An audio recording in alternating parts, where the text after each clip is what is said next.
بسم اللہ الرحمن الرحیم ولا يتزوج المولى امته ولا المرأة عبدها آقا اپنی باندی کے ساتھ اور عورت اپنے غلام کے ساتھ نکاح نہیں کر سکتا۔ اس کو آپ جنس بنا دیں بیان المحرمات بسبب الملک، بیان المحرمات بسبب الملک۔ اب اس میں 3 اصول ہیں، 2 اصول کا ذکر یہاں پر کتاب میں ہے، تیسرے اصل کا ذکر کتاب میں نہیں ہے۔ پہلا اصل ہے من لوازم النکاح ان یکون مثمرا بثمرات مشترکۃ بین المتناکحین۔ من لوازم النکاح ان یکون مثمرا بثمرات مشترکۃ بین المتناکحین۔ یہ اصل بھی موجود ہے کتاب میں۔ اور دوسرا اصل المملوکیت تنافی المالکیت، المملوکیت تنافی المالکیت، یہ بھی کتاب میں موجود ہے۔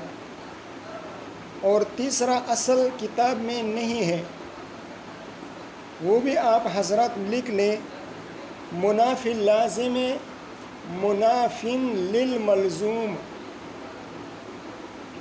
منافی لازم منافن للملزوم۔ لازم کا جو منافی ہوتا ہے وہ ملزوم کا بھی منافی ہوتا ہے۔ اب متن کا مسئلہ دیکھیں، آقا اپنی باندی کے ساتھ نکاح نہیں کر سکتا اور عورت اپنے غلام کے ساتھ نکاح نہیں کر سکتا۔ کیوں؟ اس لیے کہ ناکح اور منکوحہ میاں بیوی کا آپس میں ایک دوسرے پر حقوق ہوتے ہیں۔ بعض حقوق ایسے ہوتے ہیں جو بیوی کے لیے ثابت ہوتے ہیں شوہر کی ذمہ، یہ دروازہ بند کر، بیوی کے لیے ثابت ہوتے ہیں شوہر کی ذمہ، اور بعض حقوق ایسے ہوتے ہیں جو شوہر کے لیے ثابت ہوتے ہیں بیوی کے ذمہ۔ شوہر کا بیوی کا یہ حق ہے کہ شوہر اس کو نفقہ دے گا، اس کو سکنا دے گا، اس کو کسوہ دے گا، اور اللہ آپ کا بھلا کرے اس کو تسکین دے گا، اس کی جو ضرورت ہے وہ پوری کرے گا، وغیرہ وغیرہ۔ اور شوہر کی بیوی پر حقوق ہے کہ بیوی اپنے آپ پر تمکین دے گی، اپنے آپ پر شوہر کو قدرت دے گی، بیوی شوہر کے بچوں کی تربیت کرے گی، گھر کے کام کاج کرے گی، شوہر کے اموال کی حفاظت کرے گی، شوہر کی اجازت کے بغیر گھر سے باہر نہیں جائے گی، شوہر کے لیے کھانا پکانے کی بندوبست کرے گی، اور اس کے کپڑے وغیرہ دھونے، یہ ساری ذمہ داریاں شوہر کی بیوی کے ذمہ ہیں۔ تو جو ذمہ داریاں بیوی کے شوہر کی ذمہ ہیں، ان ذمہ داریوں میں بیوی مالکہ ہے اور شوہر مملوک ہیں، اور جو حقوق اور ذمہ داریاں شوہر کی بیوی کے ذمہ ہیں، ان میں شوہر مالک ہے اور بیوی مملوک ہے، مملوکہ ہے۔ تو نکاح سے ایسے فوائد ثابت ہو رہے ہیں جو فوائد مشترک بینہما ہے، ایسے فوائد ثابت ہو رہے ہیں جو مشترک بین الزوج و الزوجہ ہیں۔ ٹھیک ہے۔ اب اگر آقا اپنی لونڈی کے ساتھ، آقا اپنی باندی کے ساتھ نکاح کر لے تو باندی تو مملوک محضہ ہے. باندی کیا ہے؟ مملوک محضہ ہے. اب یہ مملوک محضہ مالکہ بن جائے گی. اور آپ حضرات نے سن لیا المملوکیت تنافی المالکیت. ٹھیک ہے، یہ مملوکہ تھی من کل الوجوہ، لیکن جب آقا نے اس کے ساتھ نکاح کر لیا تو وہ مالکہ بھی بن گئی. اور ایک ہی ذات مالک اور مملوک نہیں بن سکتا. تو اس وجہ سے آقا اپنی بیوی کے ساتھ نکاح نہیں کر سکتا. اسی طرح غلام وہ بھی مملوک ہے من کل الوجوہ، مملوک محض ہے. اب اگر عورت جو کہ اس کی آقا ہے وہ اس اپنے غلام کے ساتھ نکاح کرے گی تو یہ غلام جو مملوک محض تھا من کل الوجوہ، وہ مملوک تھا اس عورت کا، وہ ایک اعتبار سے مالک بھی بن جائے گا. تو ایک ہی ذات کا مالک اور مملوک ہونا لازم آتا ہے، اور یہ نہیں ہو سکتا. مملوکیت اور مالکیت کا آپس میں منافات ہیں. تو اس وجہ سے نہ آقا اپنی باندی کے ساتھ اور نہ عورت اپنے غلام کے ساتھ نکاح کر سکتی، نہیں کر سکتی. ٹھیک ہے، یہ اجماعی مسئلہ ہے. ائمہ اربعہ کا یہ مذہب ہے اور تمام امت کا اس پر اتفاق ہے. ولا يتزوج المولا امته، آقا اپنی باندی کے ساتھ نکاح نہیں کر سکتا. ولا المرأة عبدها، اور نہ کوئی عورت اپنے غلام کے ساتھ نکاح کر سکتا ہے. کیوں؟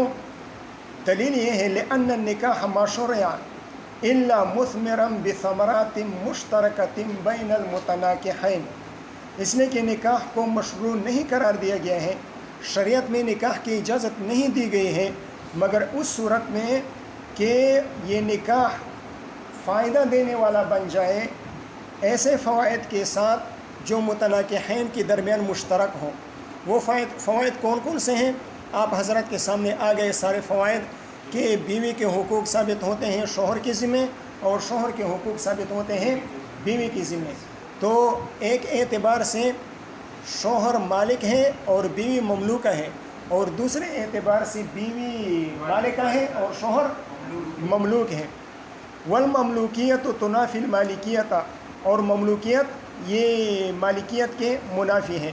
غلام اور باندی یہ ہر اعتبار سے غلام ہوتے ہیں.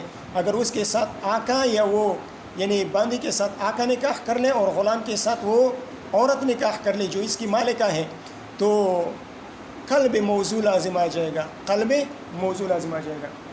فیمتنع وقوع ثمرۃ علی الشرکہ، تو شرکت پر جو فوائد کا وقوع ہوتا ہے، شرکت کی بنا پر، جو شرکت کی وجہ سے، یا یوں کہیں کہ شرکت کی بنا پر جو فوائد حاصل ہو رہے ہیں وہ ممتنع ہو جائیں گے. ٹھیک ہے، بعض حضرات نے اس نکاح کو جائز قرار دیا ہے، بعض حضرات نے اس نکاح کو جائز قرار. دلیل کیا ہے؟ دو دلائل ہیں. فَانْكِحُوا مَا طَابَ لَكُم مِّنَ النِّسَاءِ مَثْنَىٰ وَثُلَاثَ وَرُبَاعَ. اور ما کیا ہے؟ ما عام ہے.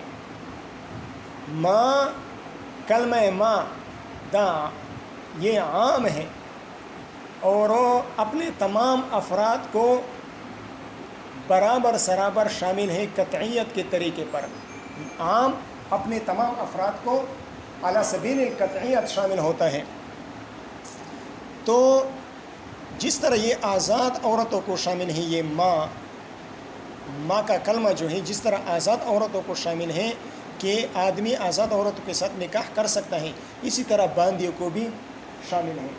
سب پر آزاد، حرائر اور اما، سب پر اس کا اطلاق برابر سرابر ہوگا. تو ایک تو اس حدیث سے استدلال کیا ہے، اور دوسرا مما ملکت ایمانکم من فتیاتکم المؤمنات. مما ملکت ایمانکم من فتیاتکم المؤمنات، اس سے پہلی آیت کس طرح ہے؟ اس سے ماقبل والی آیت اس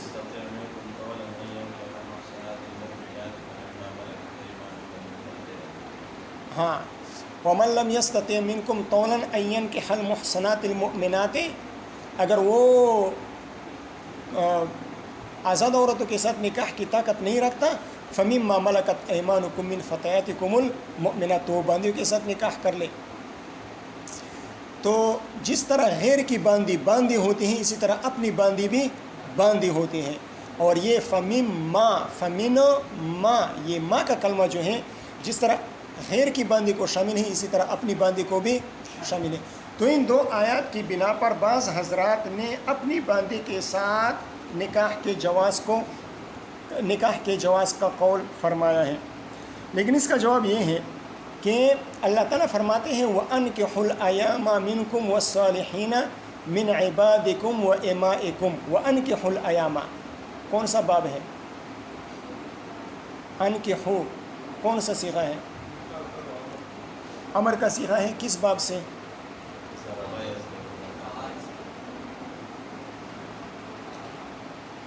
سارے خوب ڈبئی ذرا وجہ ضرور نہ تھا نکح ینکحنا امر انکحو راضی، ہاں باب فعل سے ہیں، باب فعل سے امر کا صیغہ ہے۔ اس کا کیا معنی؟ تم نکاح کراؤ، یہ نہیں ہے کہ نکاح کرو، بلکہ نکاح اپنی باندیوں کا نکاح کراؤ۔ اس میں انکاح کا ذکر ہے، نکاح کا ذکر نہیں ہے، لہٰذا آپ اپنی باندی کا نکاح کرا تو سکتے ہیں، لیکن اس کے ساتھ خود نکاح نہیں کر سکتے۔ بات سمجھ میں آ گئی؟ اب اگر کوئی یہ کہے کہ اس میں تو انکاح کا ذکر ہے، انکاح، لیکن نکاح سے تو ساکت ہے،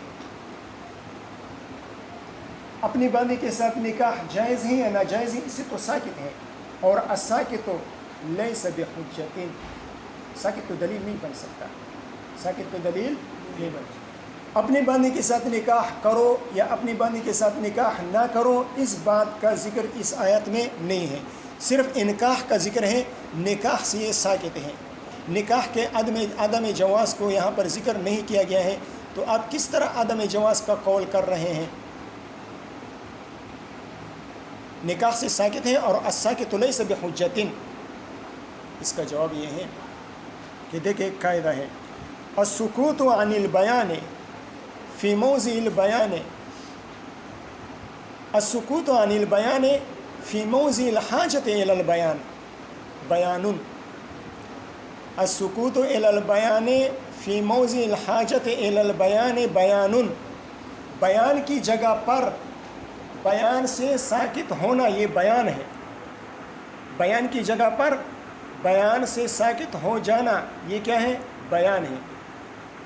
یہاں پر بیان کی جگہ تھی، اس لیے کہ بات کس کی چل رہی ہے؟ نکاح کی چل رہی ہے، اور نکاح کی ضرورت اور حاجت ہر انسان کو پیش آ سکتی ہے، تو اگر نکاح جائز ہوتا تو اس کو بیان کر دیتے، نکاح جائز نہیں ہے اس وجہ سے بیان نہیں کیا، ٹھیک ہے؟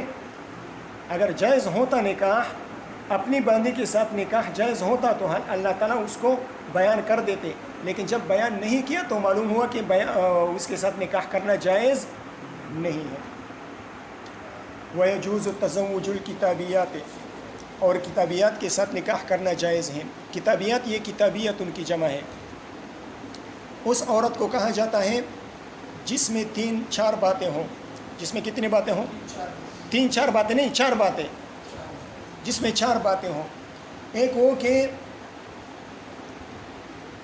پیر صاحب کدھر تھے؟ چرتوے په هدايه د لاس می خدا او دروغ هم وای هدايه لاس لري کې به دروغ وای لاس لري کوونه ګناه دي کیږي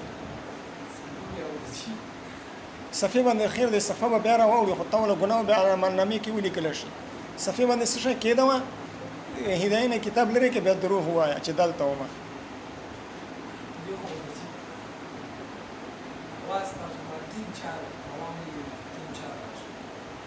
نه د لزدورس ورځې سابقه ورځو کې چرته وي اسکو دو کشتیوں کا سوار نہ ادھر کے رہیں نہ ادھر کے رہیں.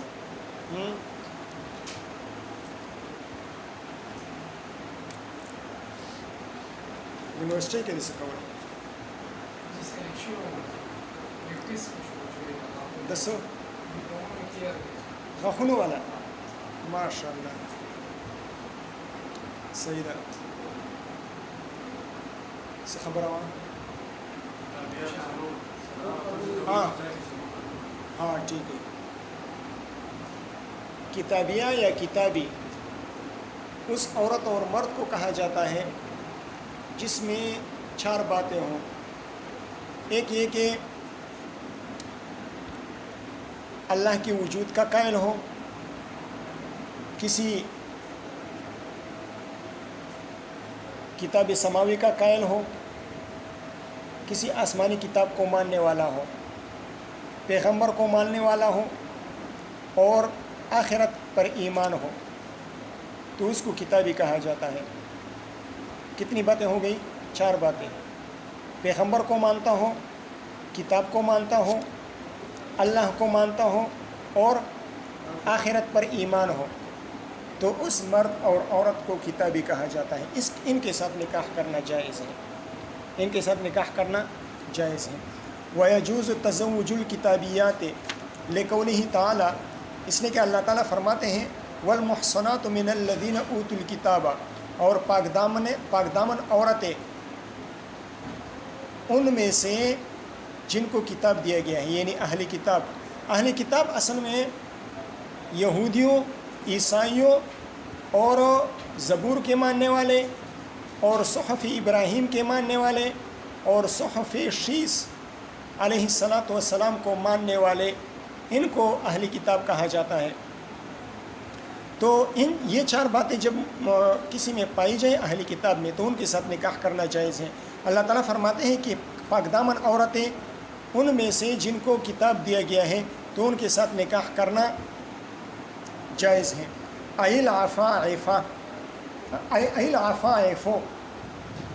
العفائف یہ المحصنات کی تفسیر ہے. المحصنات کی یہ مرفوع ہوگا یا منصوب ہوگا؟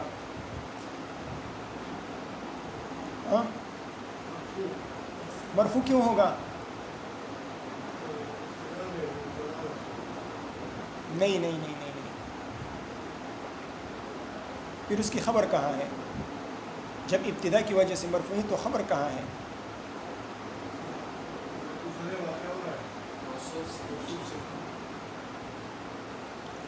یہ المحصنات کی تفسیر ہے, اور المحصنات مرفوع نہیں ہے.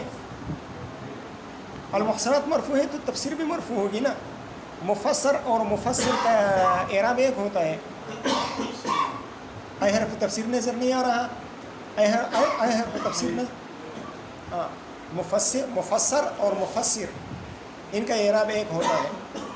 العفائف یہ المحصنات کی تفسیر بیان کر دی. اس تفسیر کے بیان کرنے کی ضرورت اس لیے پیش آ گئی کہ حضرت ابن عباس رضی اللہ تعالیٰ عنہما نے المحصنات کی تفسیر المسلمات کے ساتھ کی ہے.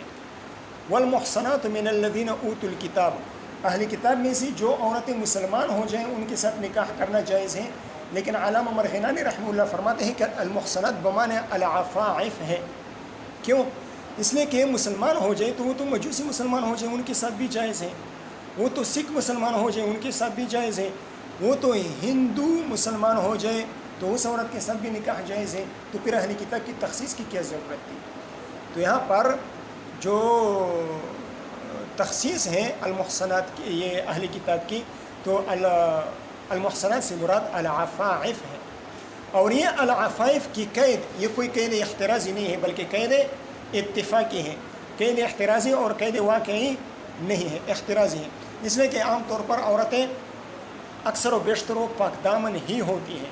یہ مطلب نہیں ہے کہ اگر پاک دامن ہو تو ان کے ساتھ نکاح جائز ہے اور اگر پاک دامن نہ ہو تو ان کے ساتھ نکاح کرنا جائز نہیں ہے, یہ مطلب نہیں ہے. یہ تو عادت کے طور پر یہ قید ذکر کی گئی ہے, عرف اور عادت کے طور پر, اور یہ افضلیت کی طرف اشارہ ہے کہ افضل اور اولا یہ ہے کہ اہل کتاب میں سے ان کے ساتھ نکاح کرنا چاہیے جو پاک دامن ہو. اس لیے کہ اگر پاک دامن نہیں ہوگی بلکہ بدچلن ہوگی تو منکوحہ تو آپ کی ہوگی لیکن مستعملہ 10-12 کی ہوگی. ٹھیک ہے، نکاح میں تو آپ کی ہوگی لیکن استعمال کون کرے گا؟ آپ تو کہیں گئے ہوئے ہوں گے، کام کاج پہ گئے ہوئے ہوں گے اور آپ کے گھر کے چکر کوئی اور لگاتا. تو اولا اور افضل یہ ہے کہ اہل کتاب میں سے پاک دامن کے ساتھ نکاح کیا جائے. ولا فرق بین الکتابیۃ الحرۃ والامۃ علی ما نبین ان شاء اللہ. کتابیاں اگر باندھی ہو ان کے ساتھ بھی نکاح جائز ہے، اور اگر آزاد ہو اس کے ساتھ بھی نکاح کرنا جائز ہے. جیسے کہ اگلے صفحے پر وَيَجُوزُ تَزَوُّجُ الْأَمَةِ مُسْلِمَةً كَانَتْ أَوْ كِتَابِيَّةً، اس کی طرف اشارہ ہے، عَلَى مَا نُبَيِّنُ إِنْ شَاءَ اللَّهُ تعالیٰ. تو یہاں پر بیان ہوگا. امام شافعی رحمہ اللہ نے اس میں اختلاف فرمایا ہے. وہ فرماتے ہیں کہ اہل کتاب باندھی کے ساتھ نکاح جائز نہیں ہے، اس لیے کہ الضرورت تو تقدر بقدر ضرورہ. جب آزاد کے ساتھ ضرورت پوری ہو سکتی ہے تو باندھی کے ساتھ نکاح کرنے کی کیا ضرورت ہے؟ وہ تفصیلی انشاءاللہ آگے آ جائے گی. ولا يجوز تزوج المجوسیات، مجوسی جس کو اردو میں پارسی کہا جاتا ہے، آتش پرستوں کے ساتھ نکاح کرنا جائز نہیں ہے. کیوں؟ آسان مسئلہ ہے. لقولہ علیہ السلام، اس لیے کہ حضور صلی اللہ علیہ وسلم فرماتے ہیں. آگے کون سا لفظ ہے؟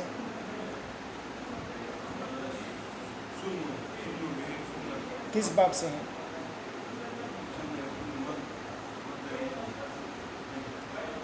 کس باب سے ہے؟ مد یمد کون سا باب ہے؟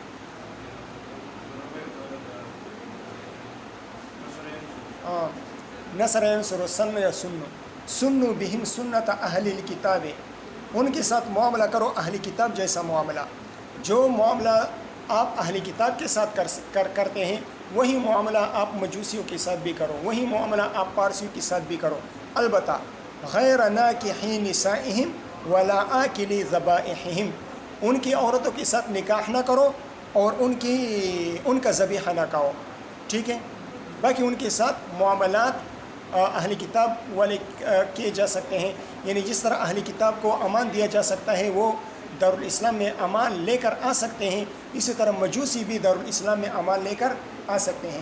جس طرح اہل کتاب دارالاسلام میں ذمہ ہونے کی حیثیت سے رہ سکتے ہیں، اسی طرح مجوسی اور یہ آتش پرست بھی دارالاسلام میں ذمہ کی حیثیت سے رہ سکتے ہیں. ایک بات رہ گئی یہاں پر فرمائے نا وَيَجُوزُ تَزَوُّجُ الْكِتَابِيَّاتِ، یہ کس صورت میں ہے؟ جب مسلمان مرد کتابی عورت کے ساتھ نکاح کرتے ہیں، یہ وہ صورت ہے. مسلمان مرد کتابی عورت کے ساتھ نکاح کرتے ہیں، وہ صورت ہے. لیکن مسلمان عورت کا اہل کتاب مرد کے ساتھ نکاح کرنا جائز نہیں ہوگا، اس لیے کہ عام طور پر عورت مغلوب رہتی ہے. عام طور پر عورت تو مرد یعنی شوہر اگر اہل کتاب میں سے ہوگا تو وہ عورت کو مجبور کرے گا یہودی یا عیسائی بنانے پر. تو اس میں خطرات بہت زیادہ ہیں. یہ تو ہو گئی کتاب والی باتیں. آج کل تو وہ حالات نہیں ہیں جو حالات یہ کتاب لکھتے وقت تھی، جو حالات کتاب لکھتے وقت تھے وہ حالات تو آج کل نہیں ہے نا. تو آج کل اہل کتاب کے ساتھ نکاح کرنا جائز ہے یا نہیں؟ تو اس بارے میں ہندوستان کے ایک بہت بڑے عالم ہیں مولانا خالد سیف اللہ رحمانی دامت برکاتہم، زندہ ہے ابھی بھی. تو فرماتے ہیں کہ اہل کتاب کے ساتھ نکاح کرنا، کتابیہ عورت کے ساتھ نکاح کرنا مکروہ تحریمی ہے. اور کراہت تحریمہ کے وجوہات بہت زیادہ ہے. ایک وجہ تو یہ ہے کہ آپ شوہر تو رہتا ہے باہر، وہ تو سارا دن باہر رہتا ہے، عورت بچوں کے ساتھ رہتی ہے، بچوں کی تربیت کرتی ہے. اب وہ تربیت کس ڈنگ پہ کرے گی؟ وہ تربیت اگر یہودیاں ہوں تو یہودیوں کی تربیت کے انداز پہ کرے گی، اسے یہودی بنانے کی کوشش کرے گی. اگر بیوی عیسائیہ ہو تو عیسائیوں کے انداز پہ تربیت کرے گی اور اس کو عیسائی بنانے کی کوشش کرے گی. تو اس بنا پر اور بھی بہت سارے وجوہات ہیں. بچے کی تربیت میں زیادہ عمل دخل کس کا ہوتا ہے؟ ماں کا ہوتا ہے نا. تو ماں کے اثرات وہ قبول کرے گا، بچے ماں کے اثرات قبول کریں گے اور وہ بھی یا یہودی بنیں گے اور یا عیسائی بنیں گے. حضرت عمر فاروق رضی اللہ تعالیٰ عنہ انہوں نے حضرت حذیفہ بن الیمان رضی اللہ تعالیٰ عنہ کو مدائن بھیجا تھا کسی کام کے لیے. تو وہاں پر انہوں نے حضرت حذیفہ رضی اللہ تعالیٰ عنہ نے وہاں پر ایک یہودیہ عورت کے ساتھ نکاح کر لیا. جب حضرت عمر فاروق رضی اللہ تعالیٰ عنہ کو پتہ چلا کہ انہوں نے خط لکھا کہ فوراً اس کو چھوڑ دو، فوراً اس عورت کو چھوڑ دو.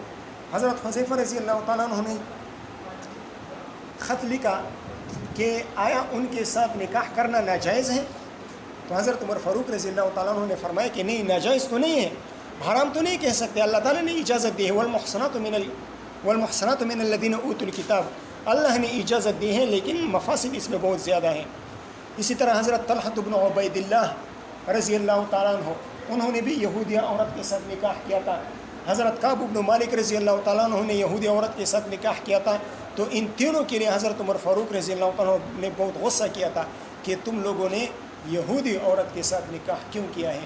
تینوں نے حضرت عمر فاروق رضی اللہ تعالیٰ عنہ کی حکم کی بنا پر ان عورتوں کو، یہودی عورتوں کو چھوڑ دیا تھا. مولانا خالد سیف اللہ رحمانی دامت برکاتہم فرماتے ہیں کہ دیکھیں حضرت عمر فاروق رضی اللہ عنہ کا زمانہ خیر القرون کا زمانہ تھا، لیکن وہاں پر بھی حضرت عمر فاروق رضی اللہ تعالیٰ عنہ نے ان کے ساتھ مناکحہ کو پسند نہیں کیا اور اس پر غصے کا اظہار کیا. تو آج کل کیا حالت ہوگی؟ آج کل تو حرام تو بس نہیں کہہ سکتے، آج کل مکروہ تحریمی، مکروہ تحریمی. ٹھیک ہے. قادیانیوں کے ساتھ نکاح کرنے کا کیا حکم ہے؟ قادیانیوں کے ساتھ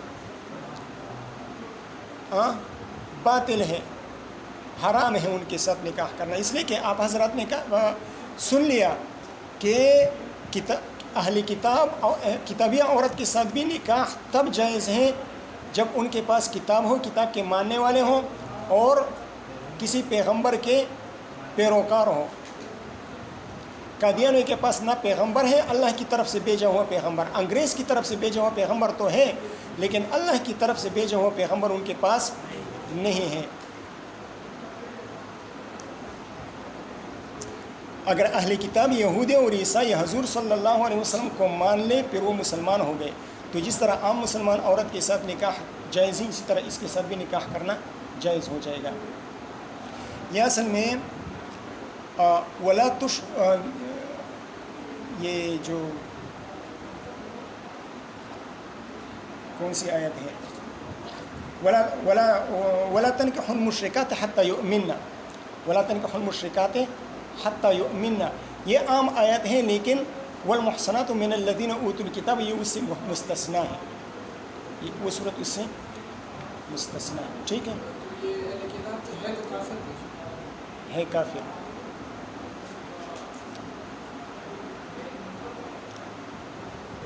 ٹھیک ہے.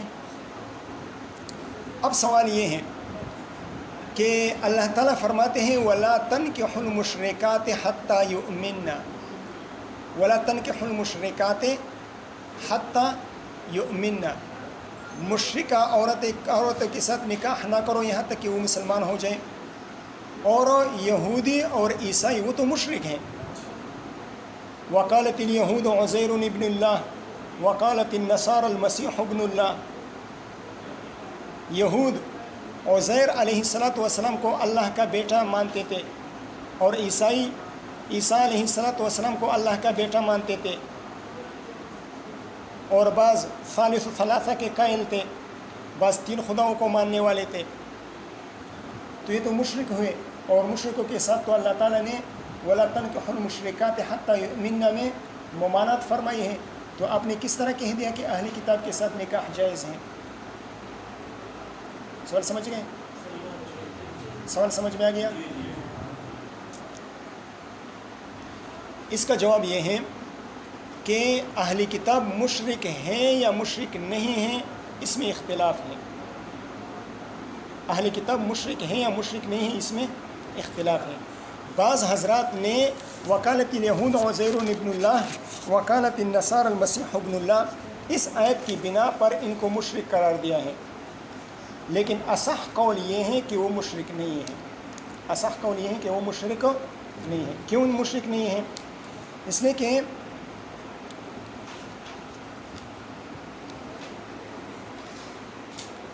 یہ قرآن مجید میں دو آیتیں آتی ہیں.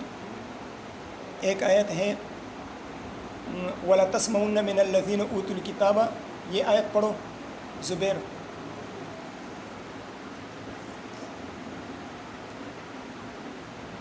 وَلَا تَسْمَعُنَّ مِنَ الَّذِينَ أُوتُوا الْكِتَابَ. دیکھ لو قرآن مجید میں دیکھ لو.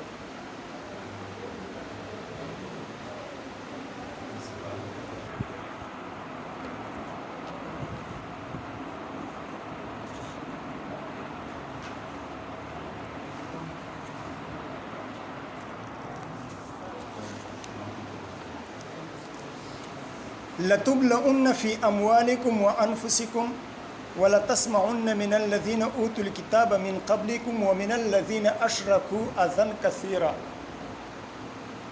وَلَتَسْمَعُنَّ مِنَ الَّذِينَ أُوتُوا الْكِتَابَ مِنْ قَبْلِكُمْ وَمِنَ الَّذِينَ أَشْرَكُوا. تو بعض حضرات فرماتے ہیں کہ اہل کتاب مشرک نہیں ہیں. کیوں؟ اس آیت میں اہل کتاب اور مشرکین ان دونوں کو عطف کے ساتھ ذکر کیا گیا ہے، اور عطف مغایرت کا تقاضا کرتا ہے. یعنی اہل کتاب الگ ایک فرقہ ہے اور مشرکین الگ لوگ ہیں، تو اہل کتاب مشرک نہیں ہے. ایک یہ آیت. دوسری آیت لم یکن الذین کفروا من اہل الکتاب والمشرکین. یہاں پر بھی اہل کتاب اور مشرکین کو عطف کے ساتھ ذکر کیا گیا ہے، اور عطف مغایرت کا تقاضا کرتا ہے. یعنی اہل کتاب الگ چیز ہے اور مشرکین الگ چیز ہیں. تو ان حضرات کے نزدیک اہل کتاب مشرک نہیں ہیں. تو جب مشرک نہیں ہے تو ان کے ساتھ نکاح کرنا جائز ہوگا.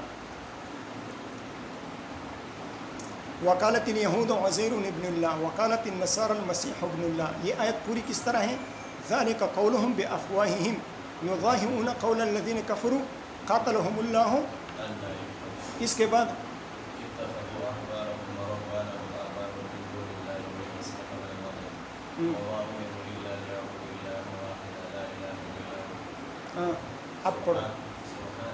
اب پڑھو. سبحانہ و تعالی عما یشرکون. اللہ تعالیٰ پاک ہے اور بلند تر ہے ان شرکیات سے جو وہ شرکیات کرتے ہیں. تو اس میں ان کو مشرک کہا گیا ہے. لیکن یہ مشرک کا لفظ ان پر یہ المطلق ینصرف الی الکامل، مطلق کو کامل کی طرف پھیرا جاتا ہے، اور وہ کامل مشرک نہیں ہے. اس لیے کہ دو آیتیں آپ نے سن لی، ان دونوں آیتوں میں مشرک اور اہل کتاب کو عطف کے ساتھ ذکر کیا گیا ہے، اور عطف مغایرت پر دلالت کرتا ہے، تو ان کے ساتھ نکاح کرنا جائز ہوگا. قال امام قدری رحمہ اللہ فرماتے ہیں ولا الوثنیات، اور نہ بت پرستوں کے ساتھ، لقولہ تعالی ولا تنکحوا المشرکات حتی یؤمنن. بت پرست یہ مشرک ہیں تو ان کے ساتھ نکاح کرنا جائز نہیں ہوگا، مشرک ہیں. ایک ہے وثن اور ایک ہے صنم. دونوں میں کیا فرق ہے؟ وثن یہ بھی بت ہے، اور صنم کیا ہے؟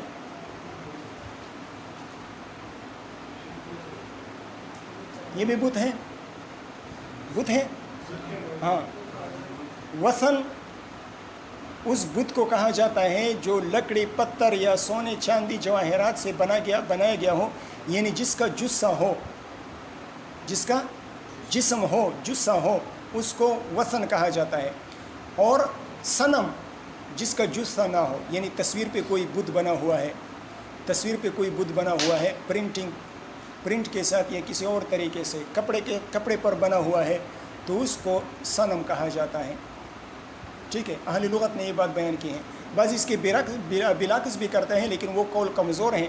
اصل قول یہ ہے کہ وثن جس کا جثہ اور جسم ہو، اور صنم جس کا جثہ نہ ہو. ولا الوثنیات ولا يجوز تزوج الوثنیات.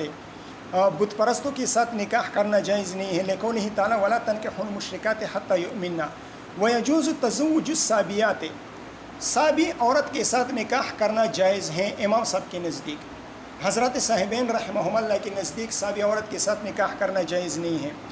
یہ امام صاحب اور صاحبین کے درمیان جو اختلاف ہیں، یہ اختلاف دلائل کا اختلاف نہیں ہے، یہ اصول کا اختلاف نہیں ہے، بلکہ یہ اختلاف سائل کے سوال سے پیدا ہوا ہے۔ امام صاحب سے کسی نے پوچھا کہ صابی کے ساتھ نکاح کرنا جائز ہے، صابیہ عورت کے ساتھ نکاح کرنا جائز ہے یا نہیں؟ تو امام صاحب نے پوچھا ہوگا کہ صابی کن لوگوں کو آپ حضرات کہتے ہیں، تو انہوں نے بتایا ہوگا، یہ فرضی صورت ہے، انہوں نے بتایا ہوگا کہ صابی ان کو کہا جاتا ہے جو یہودی ہو یا عیسائی ہو اور ستاروں کی تعظیم کرتے ہو، یہودی یا عیسائی جو ستاروں کی تعظیم کرتے ہیں۔ تو امام صاحب نے جواب دیا ہوگا کہ ان کے ساتھ نکاح کرنا جائز ہے۔ یا ہو سکتا ہے امام صاحب کے زمانے میں صابی وہ ان میں وہ چار جو شرائط بیان ہوئی تھا، نبی کو مانتا ہو، قرآن کو یعنی کتاب کو مانتا ہو، آسمانی کتاب کو مانتا ہو، اللہ کو مانتا ہو، قیامت پر ان کا ایمان ہو، تو امام صاحب کے زمانے میں یہ چار شرائط ان میں موجود تھے۔ اور صاحبین سے جب پوچھا گیا تو اس وقت ان صابیات نے کوکب پرستی شروع کی ہو، تو صاحبین نے جواب دیا کہ ان کے ساتھ نکاح کرنا جائز نہیں ہے۔ بہرحال یہ امام صاحب اور صاحبین کے درمیان جو اختلاف ہے، یہ اختلاف اصول کا نہیں ہے، دلائل کا نہیں ہے، بلکہ اس اختلاف کی وجہ صابیہ کی تفسیر ہے، صابیہ کا مصداق ہے کہ امام صاحب کے نزدیک صابیہ کی تفسیر اور مصداق الگ ہے، اور صاحبین کے نزدیک صابیہ کی تفسیر اور مصداق الگ ہے۔ تو الگ الگ مصداقوں کی وجہ سے اور الگ الگ تفسیروں کی وجہ سے دونوں نے یعنی امام صاحب اور صاحبین دونوں نے الگ الگ مسئلے کا حکم بیان فرمایا ہے۔ فرماتے ہیں وَيَجُوزُ تَزَوُّجُ الصَّابِيَاتِ، اور صابیہ عورت کے ساتھ نکاح کرنا جائز ہے امام صاحب کے نزدیک، ان كانوا يؤمنون بدین ويقرون بکتاب، اگر وہ کسی دین سماوی پر ایمان رکھتے ہوں اور کسی آسمانی کتاب کا اقرار کرتے ہوں، لأنهم من اہل الکتاب، اس لیے کہ پھر وہ اہل کتاب میں سے ہو جائیں گے۔ وَإِن كَانُوا يَعْبُدُونَ الْكَوَاكِبَ، وَإِن كَانُوا يَعْبُدُونَ الْكَوَاكِبَ، اور اگر وہ ستاروں کی پرستش کرتے ہوں، ستاروں کی عبادت کرتے ہوں، وَلَا كِتَابَ لَهُمْ، اور ان کے پاس کوئی کتاب بھی نہ ہو یعنی کتاب کے ماننے والی بھی نہ ہو، لَمْ تَجُزْ مُنَاكَحَتُهُمْ، تو ان کے ساتھ نکاح کرنا جائز نہیں ہے۔ اب دیکھیں امام صاحب نے تفسیر کیا بیان کی ہے۔ امام صاحب نے صابی کی تفسیر یہ بیان کی ہے کہ وہ دین سماوی کے قائل بھی ہیں اور آسمانی کتاب کے قائل بھی ہیں، البتہ وہ ستاروں کی تعظیم کرتے ہیں، جیسے کہ ہم کعبہ کی تعظیم کرتے ہیں۔ ہم کس کی تعظیم کرتے ہیں؟ ہم کعبہ کی عبادت تو نہیں کرتے نا، کعبہ کی تعظیم کی بنا پر ہم کعبہ کی طرف رخ کر کے نماز پڑھتے ہیں۔ اسی طرح یہ صابی یہ ستاروں کی تعظیم کرتے ہوئے ستاروں کی طرف رخ کر کے عبادت کرتے ہیں۔ تو جس طرح ہم کعبہ کی طرف رخ کر کے نماز پڑھنے سے مشرک نہیں ہو جاتے، اسی طرح امام صاحب فرماتے ہیں کہ وہ ستاروں کی طرف رخ کر کے عبادت کرنے سے مشرک نہیں ہو جاتے۔ اور صاحبین کہتے ہیں کہ نہیں، وہ ستاروں کی تعظیم کرتے ہوئے ان کی طرف رخ کر کے عبادت نہیں کرتے، بلکہ وہ ستاروں کی پرستش کرتے ہیں، ستاروں کی عبادت کرتے ہیں، لہٰذا وہ مشرک ہیں، ان کے ساتھ نکاح کرنا جائز نہیں ہے۔ بہرحال یہ کوئی ایسا بڑا مسئلہ نہیں ہے۔ اگر امام صاحب وہ تفسیر اختیار کر لیں جو تفسیر صاحبین نے اختیار کی ہیں، تو امام صاحب کے نزدیک بھی یہ مناکحہ جائز نہیں ہوگا، اور اگر صاحبین وہ تفسیر اختیار کر لیں جو امام صاحب نے کی ہے، تو صاحبین کے نزدیک بھی یہ نکاح کیا ہوگا؟ جائز ہو جائے گا، ٹھیک ہے۔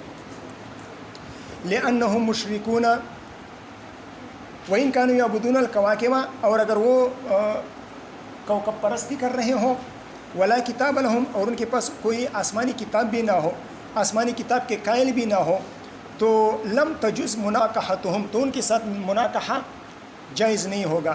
لِأَنَّهُمْ مُشْرِكُونَ، اس لیے کہ اس صورت میں وہ پھر مشرک بن جائیں گے، اور وہ تو آپ حضرات نے پڑھ لیا نا، وَلَا تَنكِحُوا الْمُشْرِكَاتِ حَتَّى يُؤْمِنَّ۔ وَالْخِلَافُ الْمَنْقُولُ فِيهِ، والخلاف المنقول بین الامام و صاحبیہ، امام صاحب اور صاحبین کے درمیان جو اختلاف منقول ہے، فی ہے ان صابیات کے نکاح کے بارے میں، ان صابیات کے ساتھ مناکحہ کے بارے میں، محمول علی اشتباہ مذہبہم، یہ ان کے مذہب کی اشتباہ کی بنا پر ہیں، یہ ان کے مذہب میں اشتباہ کی بنا پر ہے کہ امام صاحب نے ان کے مذہب کی تفسیر ایک بیان کی ہے اور صاحبین نے دوسری بیان کی ہے. فَكُلٌّ أَجَابَ عَلَى مَا وَقَعَ عِنْدَهُ فَكُلُّ وَاحِدٍ مِّنَ الْإِمَامِ وَصَاحِبَيْهِ. امام صاحب اور صاحبین میں سے ہر ایک نے جواب دیا ہے، یعنی حکم بیان کیا ہے اس مسئلے کا، عَلَى مَا وَقَعَ عِنْدَهُ، اور اس تفصیل کے مطابق جو ان کے نزدیک تھی، ان کے مذہب کی جو تفصیل تھی اس تفصیل کے مطابق ہر ایک نے سابیہ کے ساتھ نکاح کا حکم بیان کیا ہے. وعلى هذا الخلاف حال ذبیحتہم، اور اس اختلاف کی بنا پر ان کی ذبیحہ کی حلت اور حرمت کا مسئلہ بھی ہے. یعنی امام صاحب کے نزدیک ان کا ذبیحہ حلال ہے اور صاحبین کے نزدیک ان کا ذبیحہ حرام ہے. جو وجوہات مناکحہ کے بارے میں بیان ہوئی وہی وجوہات اس ذبیحہ کے بارے میں بھی ہیں. بس